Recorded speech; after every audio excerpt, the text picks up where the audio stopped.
ওমরের fan follower মানবিক কাজে বাধা দিল এবং ছিনতাই করলো ঠাকুরগাঁওয়ে।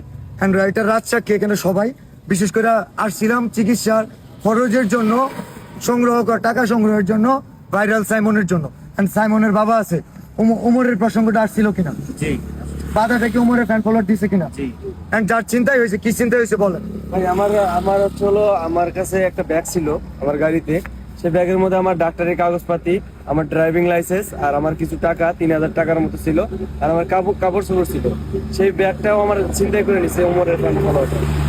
আমি বলি ঠাকুরগাঁওয়ে 3000 টাকা আমি দিয়ে দিতে পারবো, কিন্তু ড্রাইভিং লাইসেন্স আর কি কি ছিল আমার কাগজ, এই জিনিসগুলো ওমরের ঠাকুরগাঁওয়ে এক একটা সাবস্ক্রাইবার না, এক একটা হচ্ছে ভাই, এই ছিনতাইকারী ভাইগুলোর কাছ থেকে এই জিনিসটা ওমর ফেরত এনে দিবে, অথবা তার এই ছিনতাইকারী ভাই ব্রাদারের মাধ্যমে পাঠাবে আগামী 24 ঘন্টার মধ্যে।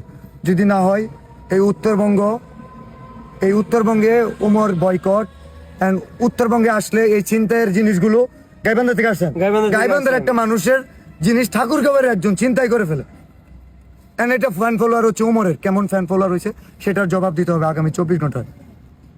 এই দেশে ফ্যান ফলোয়ার নিয়ে যা খুশি তাই করা যাবে না তো।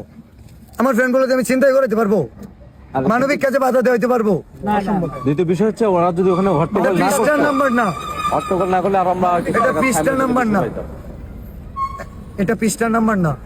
ওখানে ভাই আরো অনেক টাকা উঠতো। ওখানে যদি ওনারা হট্টগোল না করতো তাহলে ওদের হট্টগোলের কারণে অনেক কালেকশন মাইজ গেছে। এই ক্ষতি সাইমনের কাছে একটা ছোট্ট বাচ্চা যে ক্ষতি করতে পারে, ওটা মানুষের বাচ্চা বলবো না, বলবে চর্চ বিলালে ভাষা ভালো না। ভাই কি বলবো, ওটা মানুষ, তোরে লাখ লাখ মানুষ ফলো করে ভাই, তোর অনেক সাবস্ক্রাইবার, তুই মানুষের হেল্প কর।